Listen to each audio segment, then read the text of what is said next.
என் பெயர் சிவராஜ். சபரிமலை யாத்திரை போயிட்டு வந்து இந்த வீடியோவை உங்களுக்காக பதிவு செய்கிறேன். இது ஒரு சின்ன வீடியோ, உங்களுக்கு ரொம்ப பயனுள்ள வீடியோ. இது எதுக்காக இந்த வீடியோன்னா, நீங்கள் சிறப்பாக வந்து சபரிமலை யாத்திரை போயிட்டு வரணுன்றக்காக. இதில் உள்ள சிரமங்கள் என்ன அப்படின்னு மட்டும் சொல்லிடுறேன்.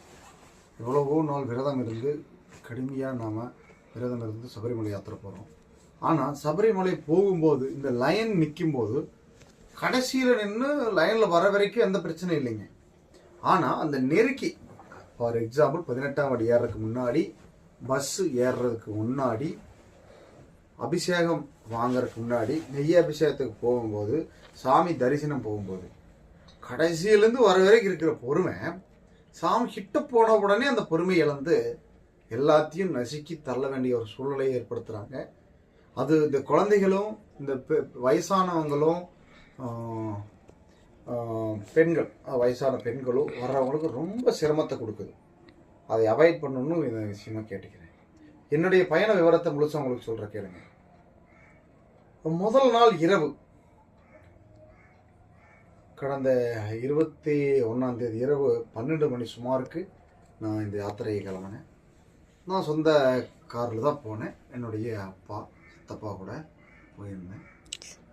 சரி, அங்கே போனது சரி 6 மணிக்கு போனோம்.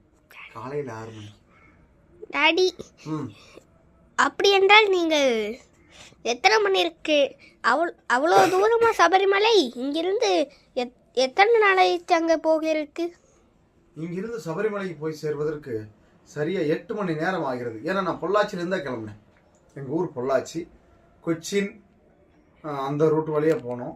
ஃபஸ்ட்டு எரிமேலிக்கு போனோம். காலையில் ஒரு 6 மணிக்கு போனோம். அங்கே போயிட்டு பல்லு வலிக்கு ப்ரெஸ்அப் ஆகிட்டு கொஞ்சம் ரெடி ஆகிட்டு சாமியெல்லாம் எரிமேலி சாமியெல்லாம் கும்பிட்டுட்டு திரும்பி நாங்கள் 1 மணி நேரம் கழிச்சு கிளம்பணும். எரிமேலிலேருந்து நிலக்கல் போனோம்.